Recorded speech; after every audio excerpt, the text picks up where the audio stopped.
오늘 말씀 나누도록 하겠습니다. 오늘 민수기 5장 말씀인데요. 여러분 칠거지약이라는 말 아시죠? 들어보셨죠? 이제 고대 중국 고대로부터 이 유교적 사상이 우리 조선에 들어와 가지고 이혼 사유, 여성이 7가지 이런 잘못을 하면 이혼해도 된다, 내쫓아도 된다, 그런 내용인데 참 어떤 내용이었는지 한번 보여드릴게요.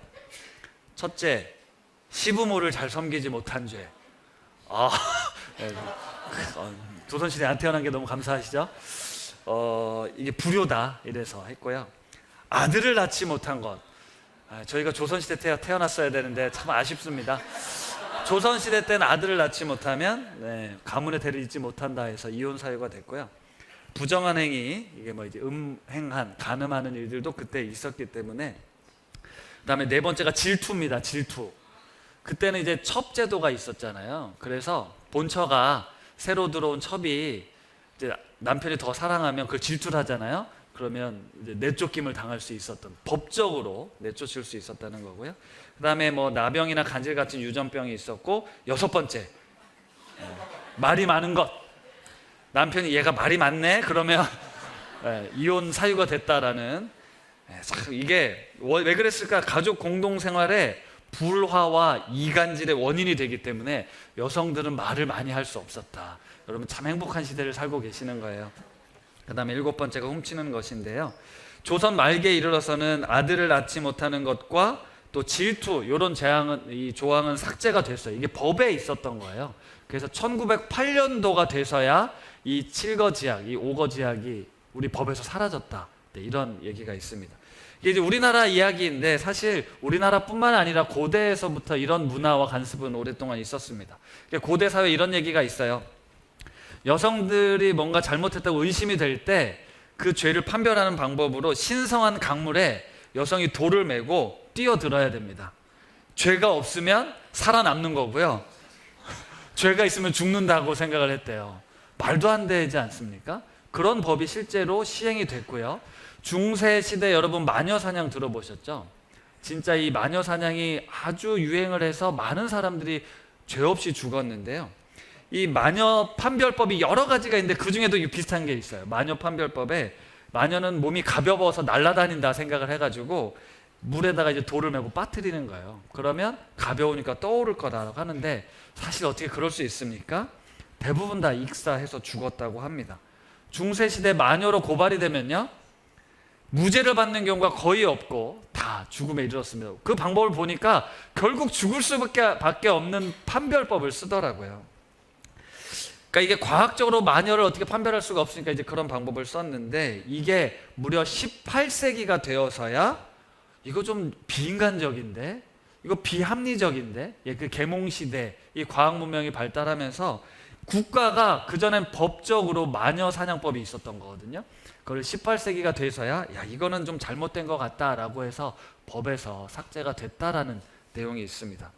이처럼 고대로부터 이 남성 우월과 여성의 열등을, 이 문화, 물론 그렇지 않은 민족들도 있었고 사회도 있었겠지만 대부분은 여성은 남편을 위한 존재, 그러니까 어떤 성적인 만족이나 자식을 낳기 위한 존재로 있었지 사실 그 외에는 불필요한 존재로 여겨졌다라는 겁니다.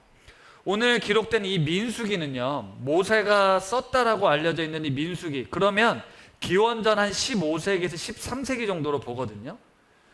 우리나라가 기원전 13세기 뭐 했는지 아세요? 모르죠. 알 수가 없어요. 기록이 없거든요. 고조선이 2000 몇 년도에 설립이 돼서 우리가 흔히 아는 삼국시대, 고구려, 백제, 신라 나오기까지는 기원전 1세기이기 때문에 그 전의 역사는 기록되지 않았던, 그러니까 어떤 사회였을지도 모르는데, 사실 민수기, 이스라엘에 그런 역사가 있었잖아요. 고대 문명의 발상지였던 메소포타미아, 그리고 옛 바벨로니아라고 하는 나라, 여러분 함무라비 왕 아시죠? 고대 함무라비 법전이 유명한데, 그런 시대 속에서 이게 기록이 되어 있었기 때문에 어쩌면 오늘 이 말씀을 우리가 이해하기에는 너무너무 배경 지식이 부족합니다. 사실 오늘 말씀을 문자 그대로 적용하고 해석한다는 건 너무 터무니없는 일일 수 있어요. 따라서 하나님께서 이스라엘 백성을 애굽에서 건져내셔가지고요, 지금 하나님 나라 백성을 만들고자 함이잖아요. 그래서 광야를 지나서 약속의 땅으로 가고 있는데, 하나님 나라 백성은 이러이런 모습이어야 된다라는 그 의미. 그래서 오늘 이 민수기 5장에 오늘 우리가 읽었던 그 본문 내용, 어떻게 이런 내용이 성경에 있지가 아니라 하나님께서 이 내용을 통해 무엇을 말씀하고 싶었던지, 그 공동체에게 어떤 메시지를 주고 싶었던가를 우리는 알아야 합니다. 우리 지난 한 달간 민수기를 보면서 1장에서는 인구 계수, 2장에서는 각 12지파의 진 배치, 그리고 3장과 4장에서는 아론의 자손과 레위 자손들, 레위 자손의 역할들을 설명했습니다. 보시면 아시겠지만 가나안 땅에서 이 성막을 중심으로 이스라엘 백성들이 함께 움직이고 있잖아요. 그러니까 하나님 나라의 백성은 하나님을 중심으로 해서 거룩함을 유지하는 것이 가장 중요한 가치였습니다. 그래서 오늘 5장에 이 정결법에 관련된 내용이 이제 바로 시작이 되는 겁니다. 민수기 5장 1절에서 4절까지는 이 부정한 사람들, 그러니까 뭐 나병이라든지 유출병과 같은 그 부정하다라고 레위기에서 알려진 병을 앓는 사람들을 어떻게 대우해야 하는지, 진 밖으로 내보내서 치료받고 들어와야 된다. 왜냐? 하나님이 거하시는 진은 거룩한 곳이기 때문에 이 더러운 것들이 함께 할 수 없다. 이런 게 의미가 담겨져 있어요. 그리고 5절부터 10절까지는 손해배상법입니다. 사람들 사이에 어떤 문제가 생겼을 때 그 잘못을 깨닫게 되면 즉시 가서 잘못을 고하고 5분의 1을 더해서 배상하라는 법이에요. 한번 읽어볼까요? 6절에서 7절을 세 번역으로 한번 읽어보겠습니다. 시작.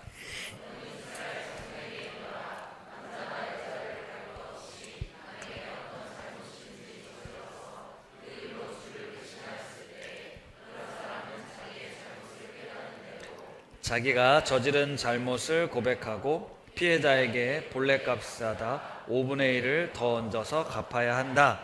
이걸 문자 그대로 오늘날 그대로 적용해서 네가 나한테 잘못하면 너 5분의 1 더 배상해서 해야 돼, 이런 이야기를 해주려고 하는 게 아니라, 당시에 잘못한 사람들, 사람 사이가 잘못을 해서 깨어지게 되면 그걸 회복해야 하는 것이 하나님의 관심이었다는 거예요.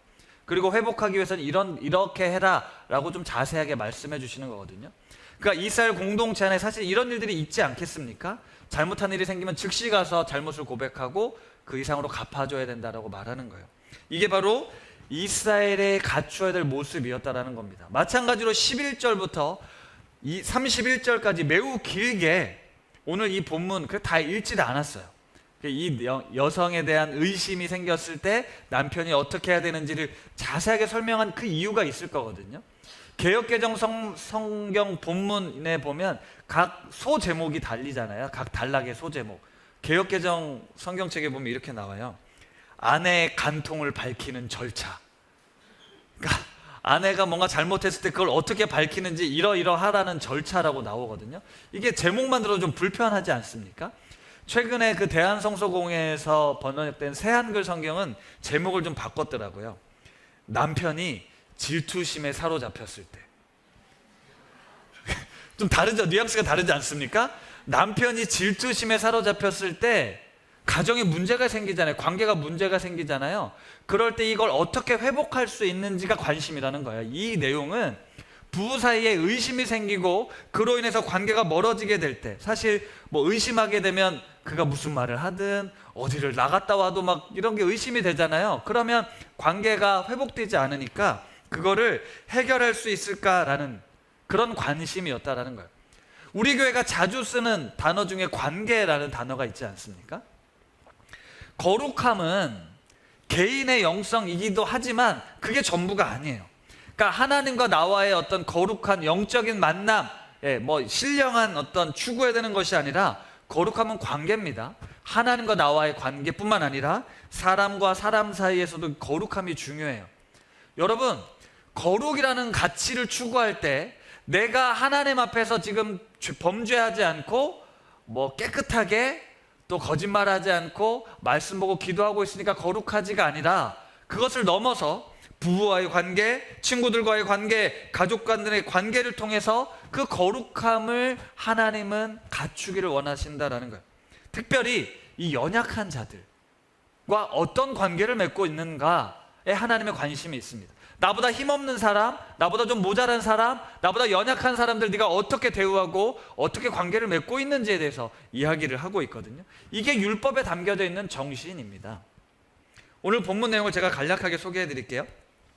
남편이 아내를 의심하는 상황이 발생했습니다. 첫째는 우리 아내가 분명 딴 남자랑 지금 뭔가 이 간통을 저지른 것 같은데 증거가 없어요. 심증은 있는데 이상한데, 이런 의심이 자꾸 생길 때가 첫 번째 경우고요. 두 번째는 아내가 아무런 잘못이 없는데 남편이 의심을 하는 겁니다. 뭐 이게 의처증, 흔히 이런 얘기를 하잖아요. 아니면 이게 이 여인이, 이 아내가 좀 마음에 안 들어서 뭔가 꼬투리를 잡고 싶은 그런 생각이 들었던 것 같아요. 이 두 가지가 다 있는데요. 어쨌든 둘 다 남편과 아내의 관계, 신뢰 관계가 지금 깨어진 겁니다.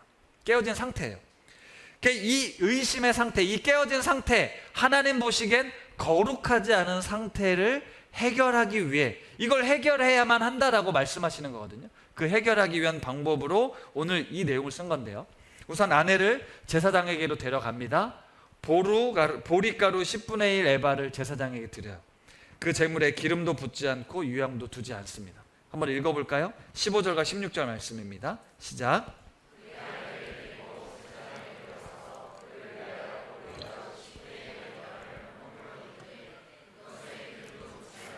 유향도 두지 말라. 이는 의심의 소재요 죄악을 기억나게 하는 기억의 소재라. 제사장은 그 여인을 가까이 오게 하여 여호와 앞에 세우고. 자, 의심의 소재, 이 제사 이름을 의심의 소재, 아니면 네가 잘못한 것을 기억나게 하는 기억의 소재라고 명명하면서 뭐라고 얘기를 하냐면, 제사장이 그 여인을 하나님 앞에 세웁니다. 이 어떤 의심으로 인해서 깨어진 관계 속에 가장 먼저 할 일은 하나님 앞에 세우는 것이었어요. 하나님 앞에서 세우는 것. 이렇게 준비가 되면요, 제사장은 토기에 물을 담아서 성막에 있는 이 흙을 일부 물에 탑니다. 그리고 여인은 머리를 풀어 헤쳐요. 그것만 해도 매우 수치스러운 일인데 그 제물을 들고 여인이 서 있습니다. 그리고 그 여인에게 제사장이 맹세를 시킵니다. 만약 당신이 아무런 잘못이 없으면 이 저주를 내리는 쓴 물을 마셨을 때 아무런 문제가 생기지 않을 거고, 당신이 만약에 잘못을 했다면 당신이 이 물을 마셨을 때 당신의 넓적다리가 마르고 배가 부어서 당신이 백성 중에서 저주거리가 되고 맹세거리가 되게 할 거다. 다시 말하면 여성의 기능을 못하게 될 거다, 이런 이야기를 하고 있거든요. 그러면서 그 내용을 제사장이 씁니다. 두루마리에 쓴 다음에 그 물 있잖아요, 그 물에다가 이 두루마리를 빨아요. 씻어요. 씻어서 꺼냅니다. 이제 준비가 되면 이제 여인으로부터 그 의심의 소재물을 받아서 하나님을 향하여 흔들고 제단에 가서 한 움큼을 뿌린 다음에 불사릅니다. 이게 이제 다 끝났어요. 그러면 이제 그 물을 여인이 마시는 거예요. 이 모든 절차가 사실은 되게 좀 엄숙하고 뭔가 신령하고 뭔가 큰일이 일어날 것 같은 그런 느낌이지 않겠습니까? 이제 여인이 그 물을 마시는데요, 잘못한 일이 있다면 여인의 몸에서 반응이 일어날 거고, 아무런 잘못이 없으면 해를 받지 않고 그 여인은 다시 임신하게 될 거다, 이렇게 기록이 돼 있어요. 이 결론적으로 이 법에 대해서 이렇게 설명을 하더라고요. 29절과 31절 말씀 우리 다시 한번 읽어보겠습니다. 시작.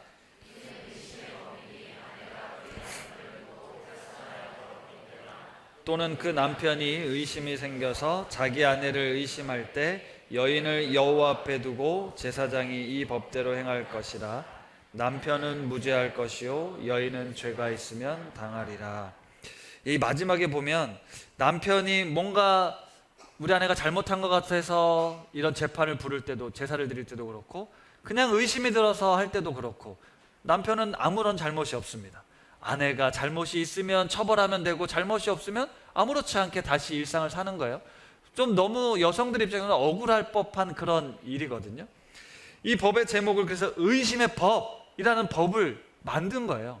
한편으로 보면 되게 불합리하고 부당해 보이지만, 아까 말씀드렸듯이 기원전 15세기 고대 사회에서 여성들은 어떤 지위였을까를 생각해 보면, 사실 이 법은 불평등한 법이 아니라 여성들의 인권을 어떻게 보면 보호해주는 법일 수 있다는 거예요. 그렇지 않다면, 이 법이 없다면 마음껏 버려도, 이혼해도 아무런 잘못을 추궁할 수 없었던 그런 시대였다라는 거예요. 자, 그렇다면 아까도 말씀드린 것처럼 민수기 5장의 맥락에서 왜 하나님은 이런 말씀, 이런 부분을 언급하셨을까라는 건데요. 거룩한 공동체를 만들기 위해서 첫째, 간음, 불륜과 같은 죄악은 사실 은밀한 죄가 맞습니다. 잠언 말씀에 보니까 이런 말씀이 나오더라고요. 내가 심히 기이 여기고도 깨닫지 못하는 것 서너시 있나니 곧 공중에 날아다니는 독수리의 자치와 반석 위로 기어다니는 뱀의 자치와 바다로 지나다니는 배의 자치와 남자가 여자와 함께한 자취며 음녀의 자취도 그러하니라. 그가 먹고 그의 입을 씻음같이 말하기를 내가 악을 행하지 아니하였다 하느니라 라는 말씀이에요. 앞에 동물들 이야기 나오지만 남자와 여자가 함께한 자취는 잘 모른다 라는 겁니다. 그래서 가늠한 여자는 나는 아무런 악행도 한 일이 없다라고 말한다라고 이야기를 하는 거예요. 그게 지금 우리 시대에도 마찬가지죠. 우리 안에도 그런 일들이 벌어지고 있습니다. 드러나지 않기 때문에 그렇습니다. 그런데 이 죄를 지금 어디로 가져갔습니까? 하나님 앞으로 가져갔어요. 무슨 뜻일까요? 하나님은 다 아신다는 겁니다. 하나님 앞에 섰을 때 그 하나님에 대한 존재를 인정한다면 나의 부끄러움, 사람들은 속였을지 몰라도 하나님을 속일 수 없다라는 것, 그 마음이 먼저 떠오르겠죠. 두 번째, 아까도 말씀드린 것처럼 가정의 분열을 막고자 함입니다. 의심과 질투가 찾아오면 가정의 관계가 깨지죠. 부부가 서로를 의심하거나 부모가 자녀를 믿지 못하면 그 가정은 거룩한 가정이 될 수 없다라는 겁니다. 그리고 이 가정에서 생기는 문제는 가족과 이웃과 친구들에게로 퍼지게 되죠. 그러면서 우리 안에, 우리 공동체 안에 더 큰 아픔과 더 큰 어려움을 가져오게 될 것이기에 하나님께서는 가정 안에서부터 이 문제를 풀고자 하셨다는 거예요. 세 번째, 약자인 여성을 보호하기 위함이라는 법입니다. 그러니까 불평등 법이 아니라 약자였던 여성들을 보호하기 위한 하나님의 특별한 배려라는 말씀이에요. 당시 여성들은 부당한 대우를 받아도 항변할 수 없었고요. 잘못을 해서 이혼을 당하는 경우도 있었겠지만 그보다 많은 경우 여성들은 남편에 의해 버림을 받았습니다. 아까 조선시대 말했던 칠거지약도 얼마든지 악용될 수 있었어요. 그런데 고대 사회에서 여성들에게 남편이란 존재는 내 생명과도 같은 존재였어요. 여성 홀로는 살아가기가 너무너무 어려운 시대였거든요. 먹고 사는 것부터 시작해서 말이죠. 따라서 인간으로서 제대로 된 삶을 살아갈 수 없는 뜻이었기 때문에 여성 입장에서는 남편으로부터 버림받는다는 건 너무너무 큰 일이었습니다. 그런데 고대 사회에서 그런 일들이 비일비재했을 때 하나님께서는 이 법을 통해서 너에게 네가 무죄하면 정정당당하게 다시 그 관계를 회복할 수 있을 거다라는 걸 만들어 주셨다라는 거예요. 이 법을 통해서 여성이 무죄가 판명이 되면 그는 다시 관계를 회복할 수 있었다라는 겁니다. 오늘날 만약 여성이 이런 대접을 받고 무죄로 판결받는다면 어떻게 할까요? 남편을 무고죄로 고소를 해야죠. 그리고 이혼 사유가 당신에게 있으니 위자료를 많이 받아서 한몫 챙기실 수도 있겠지만 당시에는 그럴 수 없었다라는 겁니다. 따라서 이 법이 제정된 이유는 하나님께서 무고하게 아무 죄 없이 버림받고 사회에서 소외당하고 생계가 막막해질 그 여성들을 지켜내는 것, 돌보기 위한 법을 제정해 주신 겁니다. 그게 이스라엘 공동체가 가져야 될 가치였다라는 거예요. 사회적으로 철저하게 약자였던 여성이 자신의 결백을 입증해서 자신의 권리를 되찾을 수 있었던 것, 어쩌면 이집트 400년간 종살이를 하면서 철저한 계급 사회 속에 살던, 그래서 차별과 어떤 그 종들을 대우하고 여성들을 대우하는 것이 전혀 문제가 되지 않았던 시대에 하나님께서는 거룩하게 구별하여 택한 백성들의 모습은 그런 약자들과 함께 잘 지내야 된다라는 말씀을 오늘 들려주고 있는 겁니다. 그래서 이 말씀을 오늘 우리 삶에 한번 적용해 보도록 하겠습니다. 남자와 여자 사이 말고요, 강한 자와 약한 자로 한번 생각해 보십시오. 여러분, 예를 들어서 여러분 직장 상사, 여러분의 사장님이 뭔가 불의한 일을 저질렀습니다. 뭔가 의심쩍어요. 그런데 그 불의함에 대해서 사장님 혹시 불륜을 저지르는 거 아니십니까? 라고 말하실 수 있는 분 있으시겠습니까? 사장님께 감히 그런 의심이 된다 할지라도 그걸 증명해내기도 쉽지 않을 뿐더러 그런 말을 한다는 건 어쩌면 내 이 직업, 직장이 잘릴지 모르는 그런 위험을 감수하는 거잖아요. 근데 그 반대 경우는 어떨까요? 직원들에 대해서 내가 힘이 있고 당신은 나보다 힘이 약하다라고 하면 우리는 얼마든지 그 의심을 마음껏 발휘하고 그를 몰아세울 수 있습니다. 불이익을 제공할 수 있어요. 우리가 살고 있는 시대가 그런 시대예요. 그래서 우리는 힘을 가지려 하고 능력을 가지려 하는 겁니다. 부부 사이에서도 마찬가지죠. 요즘 많이 좋아졌다고 하지만 여전히 힘의 균형이 상실된 가정들이 있습니다. 그러면 힘 있는 사람은 힘 없는 사람을 억누르게 되어 있어요. 그리고 약자는 항변하지 못합니다. 그저 숨죽이고 살아갑니다. 그냥 희생당할 수밖에 없어요. 버틸 수밖에 없습니다. 약자이기 때문에 내 생계를, 내 삶을 유지하려면 그 강자에게 굴복할 수밖에 없어요. 우리 자녀들도 마찬가지거든요. 부모와 자녀 입장을 놓고 보면 지금은 좀 저희 애들도 커서 이제 맘먹으려고 하지만 예전에는 꼼짝 못했습니다. 철저하게 약자니까요. 제가 가장 자주 쓰는 말이 뭐예요? 나가라는 거잖아요. 나가서 니네끼리 살아봐게 되냐? 아이들이 어쩔 수 없이 붙어 있지 않습니까? 그런 약자들에게 저는 사실 함부로 의심하고 책망한 경우 많습니다. 우리 애들이 억울한 경우가 많아요. 근데 저는 그렇게 해도 된다라고 생각합니다. 왜냐? 나는 너희들을 보호하는 보호자이기 때문이라는 거죠. 그러면서 그로 인해 사실 말할 수 없는 상처와 아픔들을 쌓이거든요. 근데 우리는 그래도 괜찮다라고 생각한다라는 거죠. 사실 그것들이 우리 사이를 금가게 하고 깨어지게 만드는 것들이에요. 우리는 은연중에 내가 강자이기를 원하고 약자들을 공격하고 함부로 대해도 괜찮다라는 마음이 있습니다. 그게 우리 삶에 뿌리 깊게 자리 잡혀 있다라는 거예요. 그런데 하나님께서는 거룩한 하나님의 백성들은 그러면 안 돼. 그래서는 안 된다라는 걸 가르쳐주고 있는 거예요. 오늘 그 말씀을 들려주고 있는 겁니다. 그런데 지금 우리가 마주한 어려움은 뭐냐면요, 당시에는 남편이 아내를 의심했을 때 이 의심의 법을 통해서 억울함을 해소시키는 그 법이 있었던 거잖아요.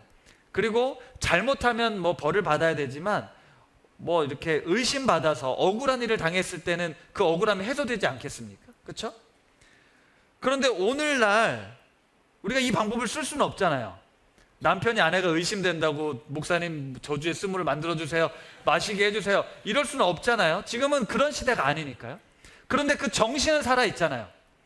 부부 사이에 어쨌든 가족들 간에 아니면 누구 사람들과 사람들과의 관계에 의구심이 들 때, 뭔가 질투하는 마음이 들 때 그게 우리 사이를 깨뜨리는 거기 때문에 그거를 회복시켜야 한다라는 게 하나님의 마음인데 사실 그게 너무 쉽지 않다라는 거죠. 살다 보면 의심이 들 때가 있죠. 분명 얘가 뭔가 잘못한 것 같아, 숨기는 것 같은데 이걸 어떻게 찾아내지? 물론 엄마들은 찾아내더라고요. 초기 되게 무섭던데 우리가 그냥 심증이 있지 물증이 없는 것들이 많잖아요. 그리고 누군가로부터 억울한 의심을 당할 때도 있어요. 내가 그렇게 하기도 하지만 그걸 당할 때도 있다는 거예요. 근데 이제 그럴 때 이 관계를 잘 풀어내는 게 하나님의 뜻이고 하나님의 마음인데 어떻게 이것들을 풀 수 있을까를 생각해 보니 우선 하나님은 약자의 편에 서고 싶었구나 라는 거가 들어왔습니다. 나보다 힘없는 사람들 편에 하나님이 계시는구나 라고 생각했어요. 나는 내가 옳고 옳은 사람의 편에 선다라고 생각했는데 하나님은 연약한 자들, 힘없는 자들, 항변할 수 없는 자들 편에 서시는구나 라는 거였습니다. 오늘 말씀을 읽고 생각을 해봤어요. 당시에 실제로 잘못을 범한 여성은 이미 사람들 앞에 지금 남편 때문에 내가 수치스러운 일들을 당하잖아요.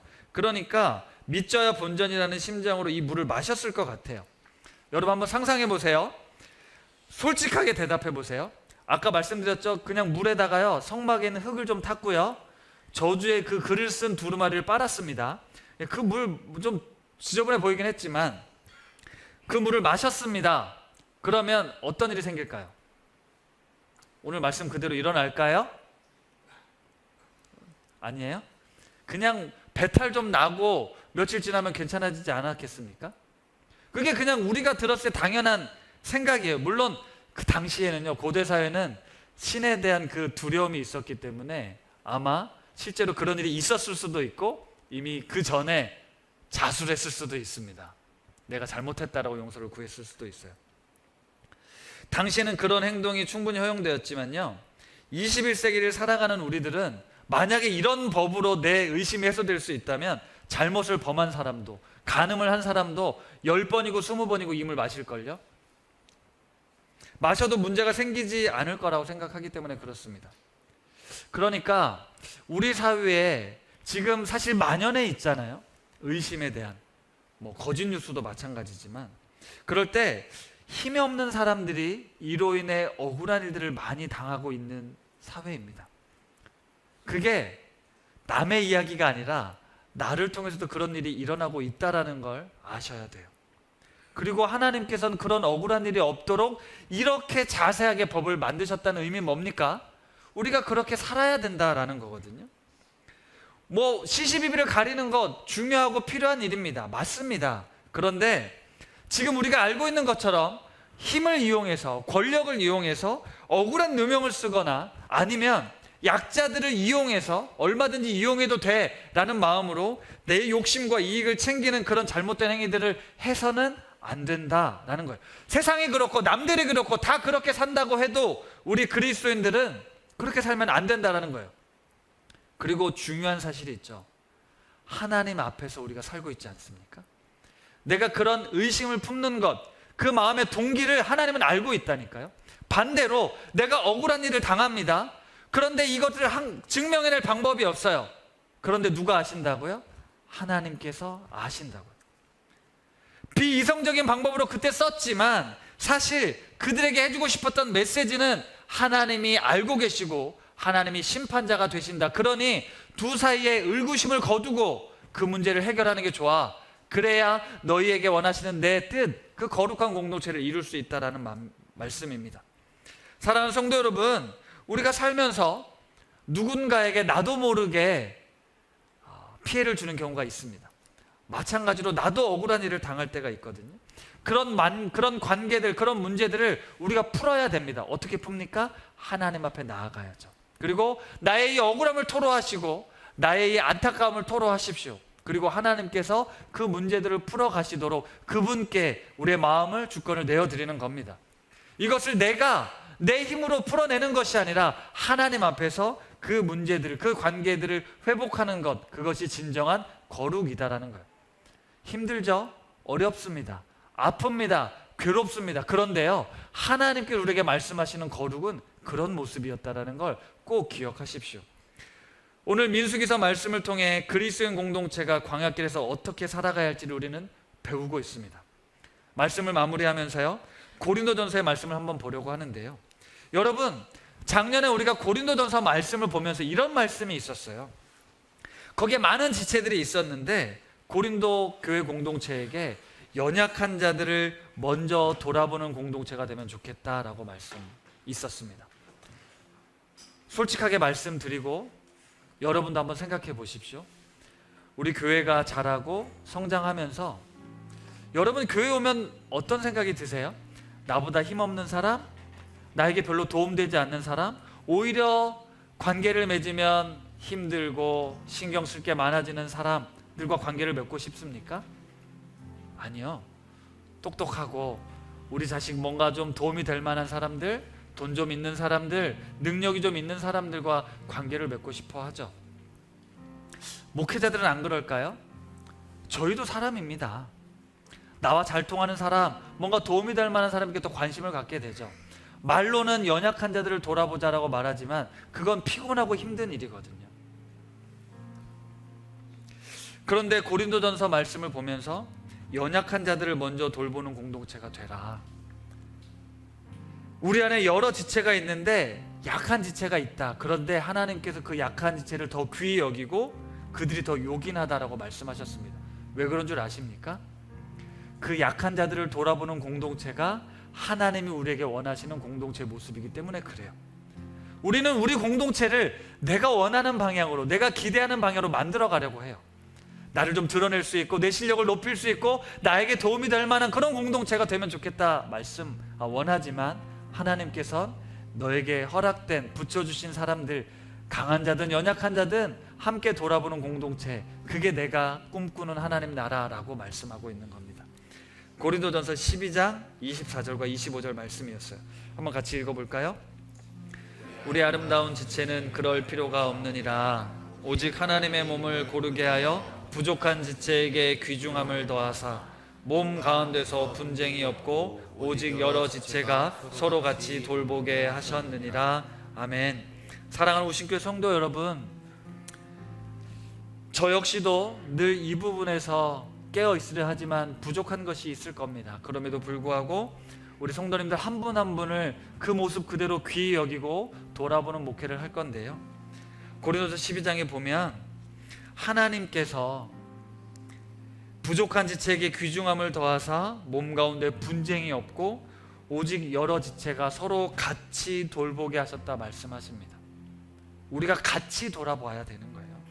연약한 자들에 대해서, 나보다 좀 쓸모없어 보이는 사람들에 대해서, 신앙적 지식이 부족한 사람들에 대해서 깔보거나 무시하거나 함부로 판단하지 마십시오. 그들의 행동, 그들의 말에 대해서 쉽게 의심하고 판단하고 정죄하지 마십시오. 능력이 부족하다고요? 쓸모가 없다고요? 그 이유로 그들을 제외시키지 마십시오. 하나님께서는 우리 모두가 함께 지어져 가기를, 한 지체로 빚어져 가기를 너무너무 원하십니다. 그게 바로 거룩한 공동체의 모습이고 하나님께서는 그런 공동체를 꿈꾸셨습니다. 우리는 그 하나님의 뜻을 이루어드리기 위해 이 자리, 이 시간에 와 있는 겁니다.